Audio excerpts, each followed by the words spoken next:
드립니다. 우리는 예수님의 공적인 사역을 공생애라고 그렇게 부르는데, 여러분들이 알고 있는 예수님의 공생애 사역은 몇 년입니까? 예수님이 이 땅에서 공적인 사역을 한 사역은 몇 년으로 알고 계시죠? 3년으로 알고 계시죠? 왜 자신감이 없으세요? 갑자기 질문하니까 말 잘못할까봐 두려우신가요? 우리가 아는 예수님의 사역은 3년으로 알고 있습니다. 그러면 이 3년을 우리가 어떻게 할까요? 예수님의 사역이 3년이다 라고 우리가 어디서 알고 있을까요? 목회자가 그렇게 얘기를 하니까, 세례 공부할 때 그렇게 얘기하니까 그런가 보다라고 하십니까? 혹시 성경에 예수님의 사역이 3년 동안 진행되었다라고 하는 구절 보신 적 있으십니까? 그러면 어디서 이 이야기가 나왔을까요?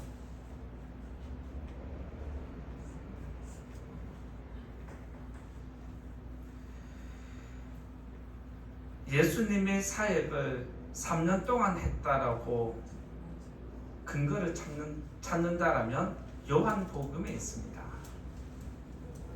마태복음, 마가복음, 누가복음에는 유월절이 한 번만 등장을 합니다.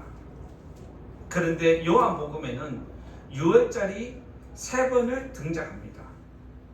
그래서 유월절은 1년에 한 번씩 있는 절기이기 때문에 예수님의 사역이 3번이다, 3년이다 라고 그렇게 정의를 내리고 있습니다. 마태복음, 마가복음, 누가복음에는 유월절이 기록되어 있는데, 유월절 사건이 한 번만 기록되고 이 한 번의 사건은 마지막 유월절로 기록되어 있습니다. 그래서 예수님의 유월절 사건과 동시에 무엇이 연결되냐면 십자가 사건으로 연결해서 예수님이 죽는 것으로 딱 한 번 등장합니다. 그런데 우리가 오늘 말씀에 배울 것은 요한복음에는 유월절이 2장에 등장하고 또 12장에 등장하고 또 18장인가 또 등장을 합니다. 이렇게 3번을 등장을 하는데, 예수님의 사역을 십자가로 연결되는 사건을 요한은 2장에서 소개를 해줍니다. 마태, 마가, 누가는 유월절 사건을 죽음으로 바로 연결하기 때문에 거의 성경 끝에 유월절 사건이 기록되어 있는데, 요한복음에는 바로 2장에서부터 유월절 사건이 등장하면서 예수님의 성전 청결 사건은 바로 유월절 사건 첫 번째 있었다라고 그렇게 정의를 내리고 있습니다. 이것은 몇몇 신학자들의 주장이 아니라 거의 모든 신학자들이 동일하게 해석을 하고 있기 때문에 예수님의 공생의 사역은 3년이다 라고 그렇게 우리가 해석을 하고, 여러분들에게 설교하고 또 세례문답 공부할 때도 그렇게 이야기를 하고 있습니다. 예수님은 오늘 이 말씀 우리가 읽은 본문 앞에 어떤 이야기가 나와 있냐면 성전을 청결하게 하는 사건이 기록되어 있습니다. 아마 여러분 이 정도 설교는 들어보셨을 거라 생각을 합니다. 예수님이 성전에 들어가서 장사하는 사람들의 상을 엎어버렸다 라고 해서 성전 청결 사건이라고 이렇게 이야기를 합니다. 그러면서 예수님이 하신 말씀이 무엇이냐면, 내 집은 만민이 기도하는 집인데 너희들은 강도의 소굴로 만들었다라고 하면서 분노하는 모습이 성경에 기록되어 있습니다. 마태, 마가, 누가는 예수님의 이 성전 청결 사건을 유월절과 연결하기 때문에, 십자가로 연결하기 때문에 마태복음에는 26장에 기록되어 있고, 마가복음에는 14장에 기록되어 있고, 누가복음에는 22장에 제일 뒷부분에 기록을 해놓았습니다. 그런데 오늘 요한은 예수님의 성전 청결 사건을 첫 번째 유월절과 연결하면서 다른 성경과 구별된 것을 보게 됩니다. 예수님이 성전에 들어와서 상을 엎어버리면서 이렇게 분노를 표출하니까 유대인들이 발끈합니다. 지금까지 우리가 해왔던 게 뭐가 잘못됐는데 이제 사무실밖에 안 된 네가 지금 상을 엎어버려? 우리의 잔치를 엎어버렸네? 분노가 일어납니다.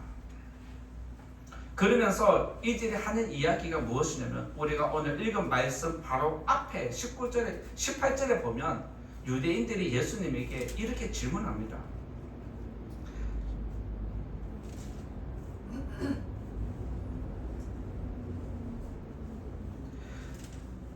내가 이런 일을 행하였으니 무슨 표적을 우리에게 보이겠느냐라고 질문을 던집니다.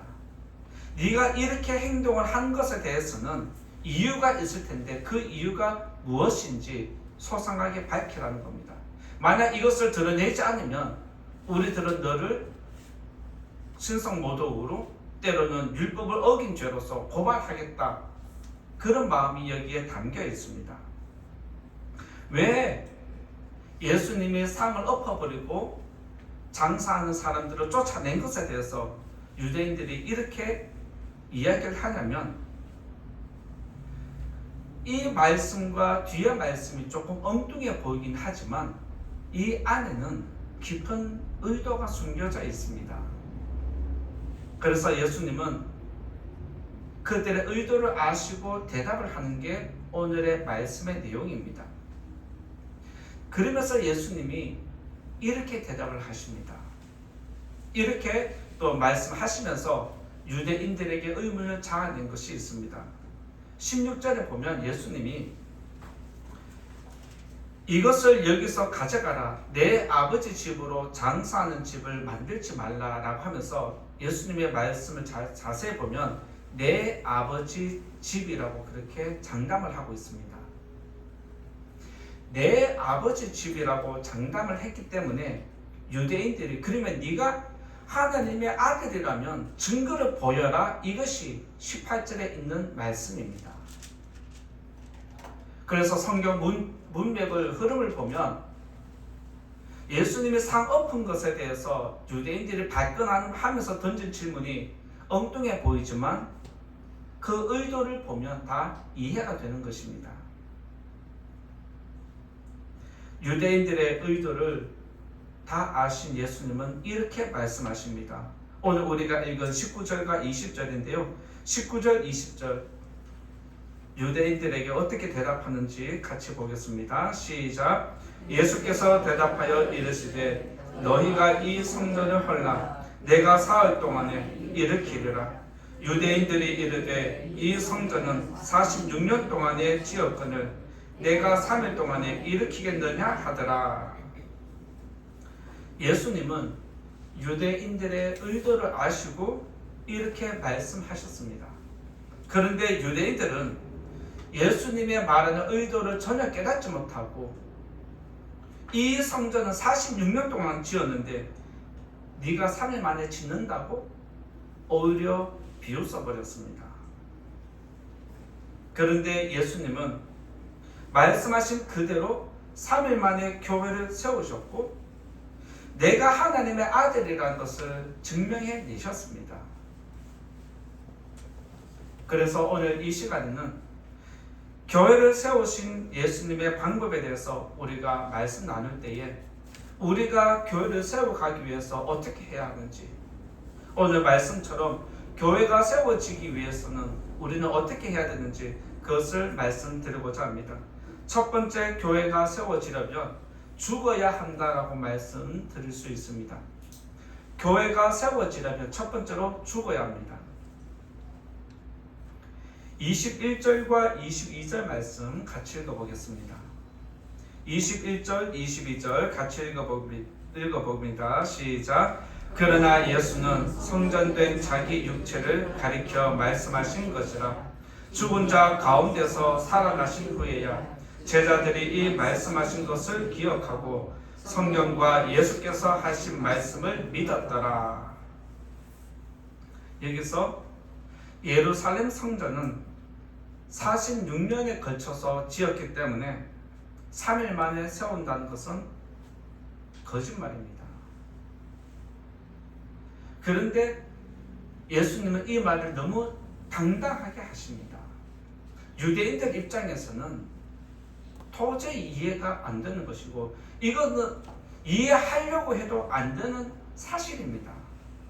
그런데 왜 예수님은 3일 만에 성전을 세우겠다라고 말씀하셨을까요? 성전의 개념이 달라서 그렇습니다. 유대인들은 성전의 개념은 건물이었습니다. 그런데 예수님의 성전의 개념은 자기 몸이었습니다. 그래서 유대인의 입장에서는 예수님을 이해할 수 없었고 예수님은 다 알기 때문에 그렇게 이야기를 할 수 있었습니다. 예수님의 이 말을 유대인들만 이해를 못한 게 아니라 제자들도 당시에 함께 있던 제자들도 이해를 못했다라고 성경이 기록합니다. 그러면서 제자들이 언제 이 사실을 깨달았느냐? 예수님이 죽었다가 부활하신 후에야 예수님이 하신 말씀과 성경의 기록을 알게 되었다라고 하면서 믿었다라는 표현을 쓰고 있습니다. 여러분들이 잘 알고 있듯이 예수님은 교회에 대해서 뭐라고 말씀하셨느냐? 내 교회라고 말씀하셨습니다.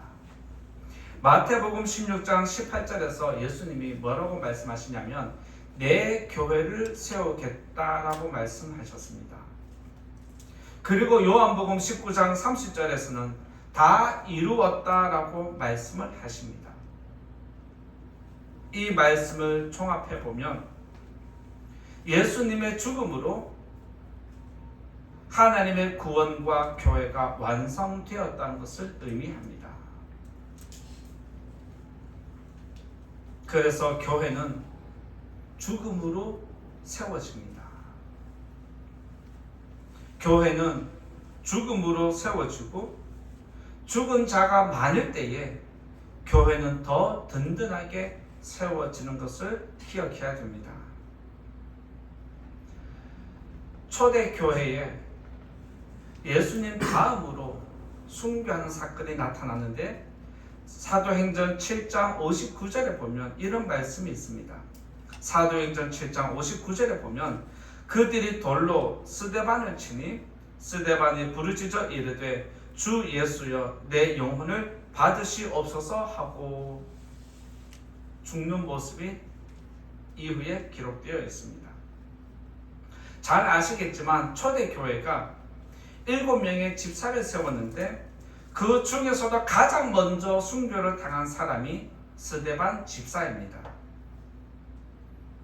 그가 공회에 잡혀갔을 때 대제사장 앞에서 자기를 변호하기 시작하는데 그 변호한 내용이 스데반의 설교라고 하는데 굉장히 긴 내용입니다. 긴 내용을 한 문장으로 압축해서 말씀드리면 이것입니다. 너희가 예수를 죽였다. 너희가 메시아이신 예수를 죽였다. 이 한 문장으로 정리가 됩니다.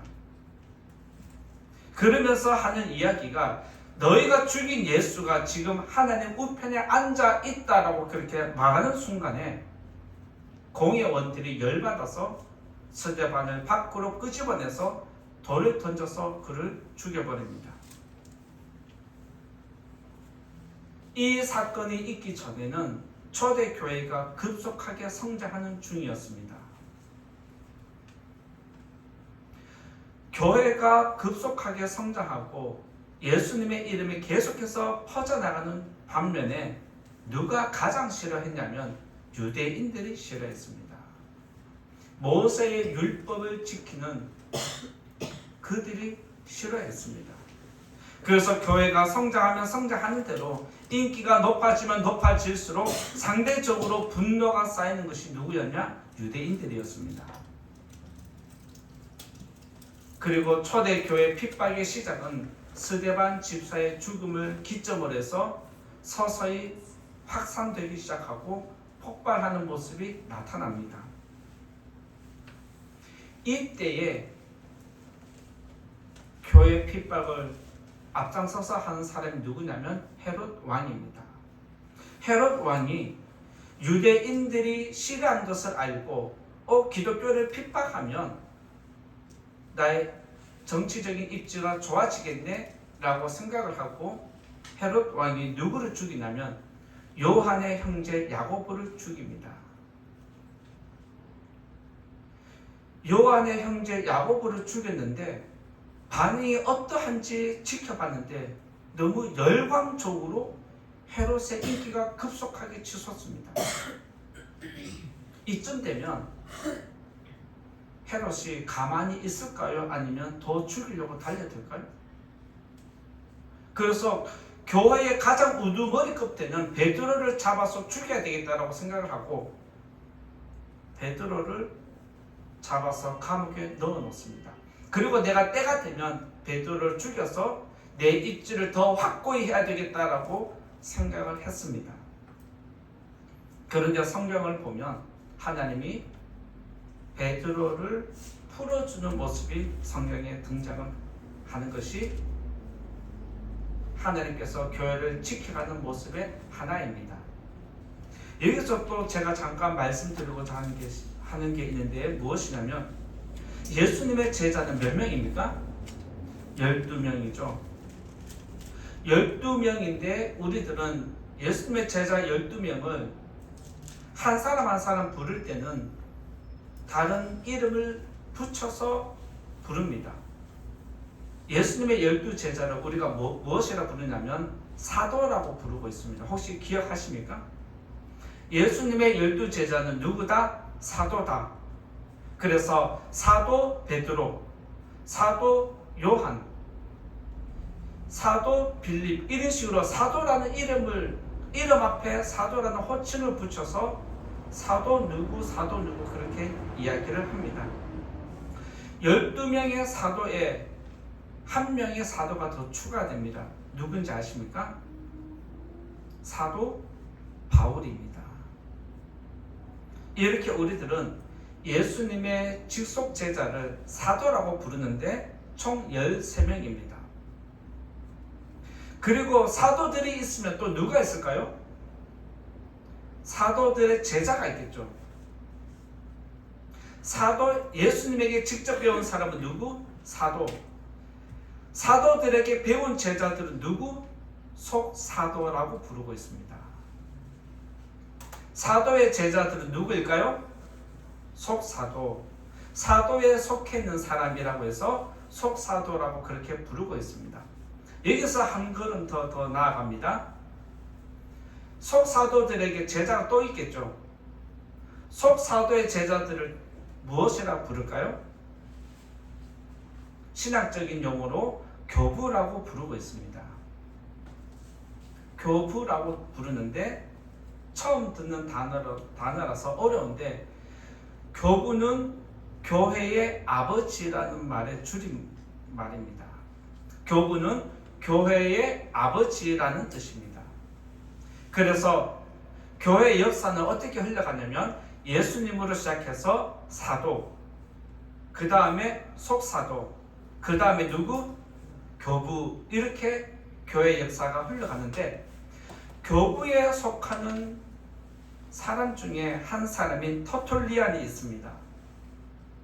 터툴리안이 무슨 이야기를 했냐면 순교자의 피는 교회의 씨앗이다라는 유명한 말을 남겼습니다. 교회의 아버지라고 부르는 터툴리안은 순교자의 피는 교회의 씨앗이다라는 그런 말을 했습니다.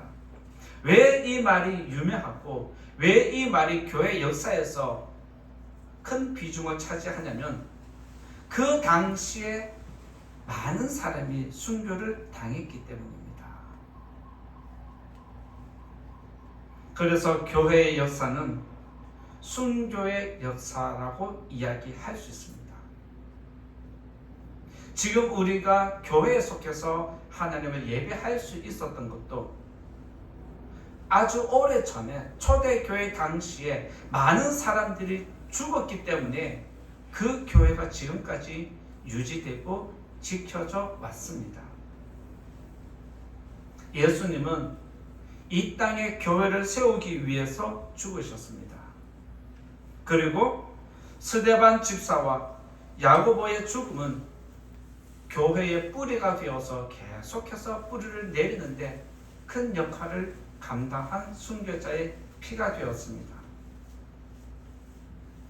교회는 죽음으로 세워지는 것처럼 저와 여러분들도 교회를 세우려면 죽어야 합니다. 죽지 않으면 교회를 세울 수 없다는 것과 같은 겁니다. 예수님은 죽기 전에 무슨 말씀을 하셨냐면 한 알의 밀이 땅에 떨어져 죽으면 많은 열매를 맺는다라고 말씀하셨습니다. 나 한 사람의 죽음으로 이 땅에 교회가 세워지면 교회를 통해서 많은 열매를 맺는다는 것이 하나님의 뜻이었습니다. 교회를 구성하고 있는 저와 여러분들이 교회를 위해서 각자의 자리에서 죽을 때 교회는 세워집니다. 믿으시기 바랍니다. 그럼 여러분들이 죽으려면 어떻게 해야 될까요?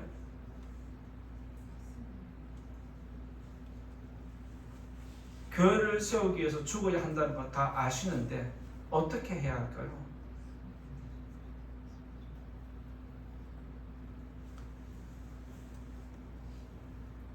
바로 내 모든 것을 하나님께 맡기는 것입니다. 여러분의 가정을 맡기시고 여러분의 직장과 사업장을 맡기시고 여러분의 자녀를 맡기시고 내가 모든 것을 맡기면 하나님이 알아서 하신다. 이 믿음으로 살 때 내가 죽는 것입니다. 여러분들이 죽는 만큼 교회는 세워집니다. 믿으십니까? 여러분들이 죽지 않으면 교회는 세워지지 않습니다. 이 사실을 꼭 기억하시고 교회를 위해서 여러분의 삶을 내어드리고 여러분의 모든 것을 주님께 올려드리는 믿음의 성도는 다 되시기를 예수님 이름으로 부탁을 드리고 축원드립니다. 두 번째로 말씀드리고자 하는 것은 헌신해야 한다라고 말씀드리고자 합니다. 교회가 세워지려면 헌신해야 한다라고 말씀드릴 수 있습니다. 앞에 또 말씀을 같이 보면서 읽겠습니다. 사도행전 13장 2절에서 3절에 있는 말씀인데요. 같이 보겠습니다. 시작. 주를 섬겨 금식할 때에 성령이 이르시되 내가 불러 시키는 일을 위하여 바나바와 사울을 따로 세우라 하시니 이에 금식하며 기도하고 두 사람에게 안수하여 보내니라. 오늘 본문과 조금 동떨어져 있는 것 같지만 결국에는 이 모든 사역들도 교회 사역에 속해 있기 때문에 또 사도행전에 있는 이 말씀을 가지고 왔습니다. 교회에 핍박이 일어나고 순교자가 늘어날 때 그러면 하나님은 무엇을 하셨을까요? 그의 백성이 죽어나가도 모른 척하고 가만히 있었을까요? 그건 아니라는 것 좀 우리가 짐작할 수 있습니다. 그러면 하나님은 무엇을 하셨을까요? 하나님은 사람들이 생각지 못한 방법으로 거대한 계획을 나타내셨습니다. 바로 스데반 집사를 죽일 때 증인으로 세워졌던 사울을 통해서 그를 변화시키시고 하나님의 나라를 확장시키는 거룩한 도구로 일으킨 겁니다. 이것은 누구도 생각하지 못한 방법이었습니다. 스데반 집사를 죽이는 그 자리에 내가 증인이 되겠다. 스데반이 죗값으로 죽는 거라고 스스로 증인이 섰던 사울인데 하나님은 그를 복음의 도구로 바꾸셨습니다. 이것은 초대교회 당시의 12 제자들에게도 충격이었지만 더 큰 충격을 받은 게 누구냐면 유대인들이었습니다. 지금까지 사울은 유대인을 대표해서 교회를 핍박하는데 가장 먼저 앞장섰던 특별한 사람이었습니다. 교회를 핍박하는데 가장 앞장섰던 사람이 우리를 배반하고 교회를 변호하고 복음을 전한다? 있을 수 없는 일이 일어난 겁니다. 하나님은 순교자의 피를 내버려 두지 않으셨습니다. 오히려 그 사건을 통해서 하나님 나라를 세워가는 큰 도구를 일으킨 것을 보게 됩니다. 유대인들은 예수를 죽였으니까, 스데반을 죽였으니까, 이제 요한의 동생 야고보를 죽였으니까, 교회에 이만한 충격을 주었으니까 괜찮을 것처럼 생각했지만 오히려 하나님은 가장 앞장선 사울을 변화시키면서 유대인들에게 더 큰 충격을 안겨주었습니다. 그리고 안디옥 교회가 처음으로 선교사를 파송하는 교회가 되었는데, 안디옥 교회가 처음 선교사를 파송할 때 선교사가 누구냐면 바나바와 사울입니다. 그래서 오늘 우리가 읽은 말씀에 보면 하나님께서 그들을 내가 선택했으니까 선교사를 보내라라고 그렇게 명령을 하셨습니다.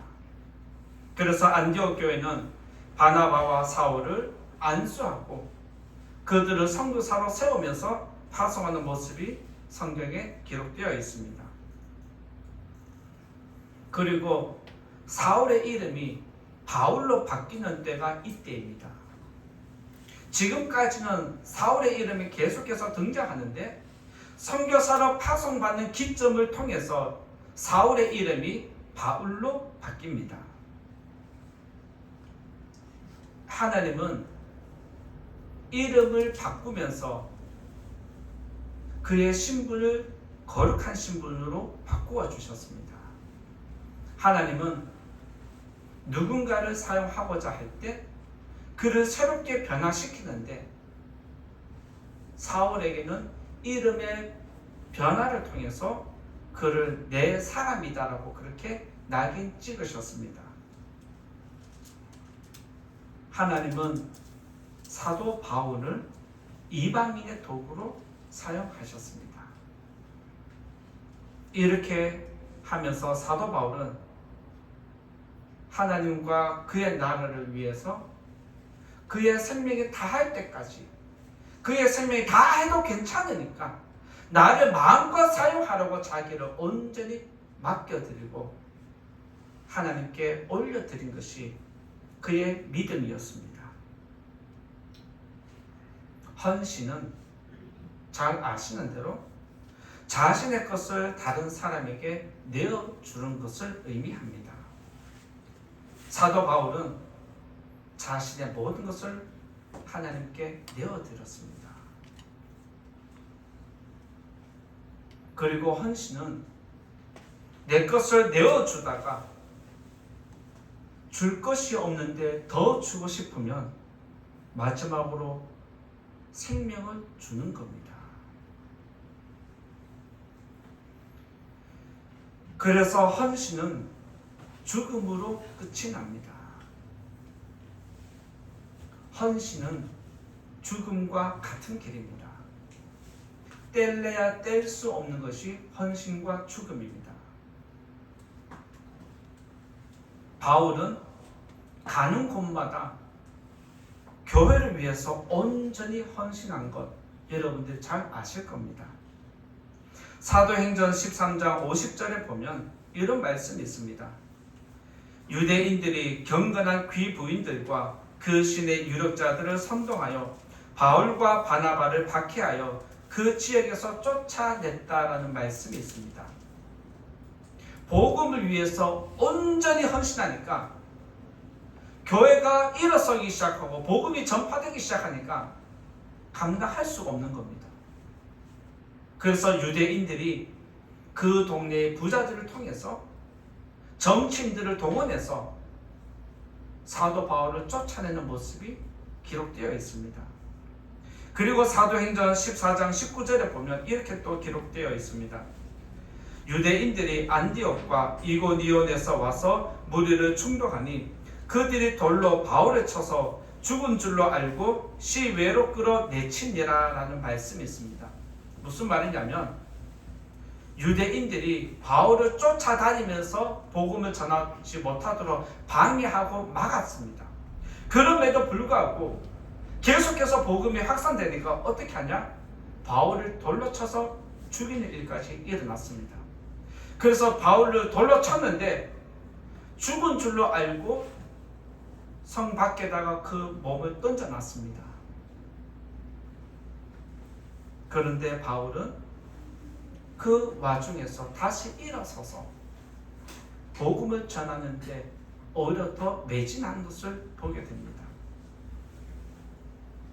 그러면서 사도행전 15장 41절에는 뭐라고 기록되어 있냐면 수리아와 길리기아로 다니며 교회들을 견고하게 하니라 라고 기록을 해놓았습니다. 무슨 말입니까? 사도 바울이 가는 곳마다 복음을 전하면서 교회가 세워졌는데 죽다가 살아났음에도 불구하고 그 교회들을 돌아다니면서 계속해서 복음을 전하고 믿음을 더 굳건하게 세워지도록 만든 것이 그의 사역이었습니다.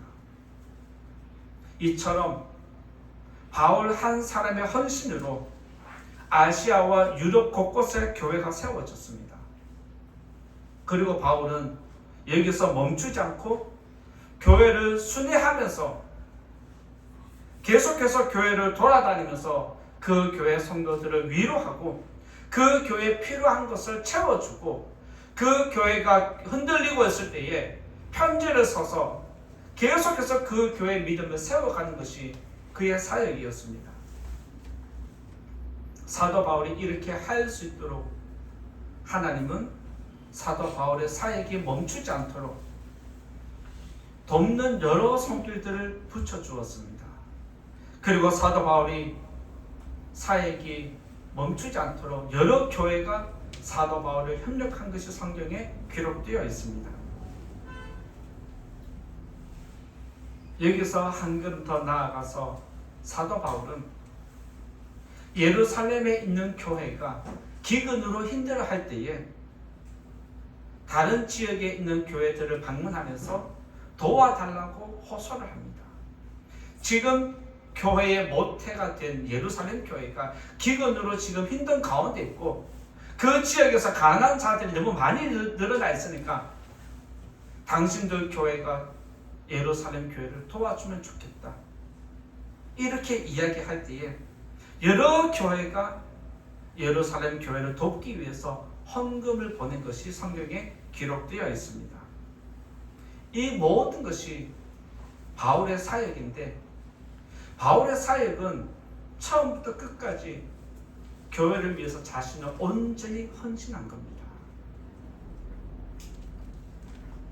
로마서 15장 26절에 보면 마게도냐와 아가야 사람들이 예루살렘 성도 중 가난한 자들을 위하여 기쁘게 얼마를 연보하였다라고 성경에 기록되어 있습니다. 그리고 고린도후서 9장 11절에서 너희가 모든 일에 넉넉하여 너그럽게 연보를 함은 그들이 우리로 말미암아 하나님께 감사하게 하는 것이다 라고 하면서 고린도 교회에서도 예루살렘 교회를 위해서 헌금한 모든 것들을 밝히면서 감사를 표시했습니다. 하나님은 바울을 통해서 지금 어떤 사역을 이루어 가시냐면 교회가 교회를 돕는 사역을 하게 하셨습니다. 로마 사람들이 예루살렘 교회를 본 적이 없고 아는 사람도 없습니다. 고린도 교회가 예루살렘 교회를 아는 것도 아닙니다. 빌립보 교회가 예루살렘 교회 성도들을 한 번도 본 적이 없습니다. 그들과 나와 무슨 상관이 있습니까? 해도 되는 것입니다. 그런데 로마 교회도 빌립보 교회도 고린도 교회도 전부 다 하나같이 사는 곳은 다르고 본 적도 없지만 교회를 세우기 위해서 자신들의 것을 기꺼이 헌신하는 그런 모습이 나타납니다. 하나님은 교회가 교회를 세우도록 사도 바울을 사용하셨습니다. 왜 그렇게 했을까요? 예수님을 믿는다는 이유 하나뿐입니다. 예수님을 믿는다는 그 이유 하나만으로 서로의 부족함을 채워주고 내 것을 희생해서 다른 사람을 섬기는 것이 하나님의 나라를 위하고 교회를 세우는 것이기 때문에 이렇게 하는 것 당연하다, 마땅하다라고 그들은 믿음으로 받아들였습니다. 비록 우리 교회는 안정적이지만 다른 교회가 힘들어하니까 우리 교회가 그 교회를 돕는 것, 바로 이것이 헌신이라는 것을 우리들에게 가르쳐 주는 겁니다. 우리가 그동안 지속적으로 섬겨왔던 젠치지교회 성도님들이 내일 입국합니다. 그리고 수요 예배를 함께 드리게 됩니다. 주보에 보시면 예배 순서가 어떻게 흘러가는지 나와 있는데 그들이 지금까지 받은 은혜를 한번 무엇이라도 표현하고 싶다라고 하면서 그들이 특송을 준비하고 또 간증을 준비해서 하겠다라고 했을 때 생각지도 못한 그런 이야기 때문에 제가 하나님께 감사한 마음을 가지고 하나님 이 모든 일정이 은혜 가운데 마칠 수 있도록 도와달라고 또한 기도했습니다. 왜 이렇게 할까요? 젠치지 교회가 우리의 헌신을 받아 주었기 때문입니다. 하나님은 우리 교회를 통해서 젠치지 교회를 돕게 하셨습니다. 지금까지 성도님들이 하나님께 올려드린 성교 헌금이 헛되지 않도록 지금까지 젠치지 교회를 세워주시고 또 성장시켜 주신 하나님께 모든 영광 올려드리면서 이 자리에 계신 성도님들도 우리의 헌금이 헛되지 않게 해주셨다, 이것을 기억하고 하나님께 감사하는 모든 성도님 교회가 되기를 부탁을 드리고 또한 축원드립니다. 앞으로 하나님 나라를 위해서 헌신하는 성도님들이 더 많아지기를 원합니다. 그래서 저와 여러분이 연약하지만 그럼에도 우리보다 더 연약한 교회를 세워가는 아름다운 일들이 우리 교회에서 많이 일어나기를 예수님 이름으로 축원드립니다. 이제 결론의 말씀 드리고자 합니다. 교회가 세워지려면 누군가는 죽어야 하고 헌신이 있어야 합니다. 헌신이 없는 교회는 성장할 수 없고 죽음이 없는 교회는 무너질 수밖에 없습니다. 여러분의 헌신으로 참 행복한 교회가 더 세워지기를 예수님 이름으로 부탁을 드리고 축원드립니다. 이제 내가 하나님과 교회를 위해서 한 번 더 죽겠다, 한 번 더 헌신하겠다 작정하는 여러분의 심령을 하나님께서 하늘의 영광으로 꼭 축복해 주시기를 예수님 이름으로 축원드립니다. 말씀 생각하면서 같이 기도하겠습니다. 교회가 세워지려면 죽어야 하고 헌신해야 한다라고 말씀드렸습니다. 하나님,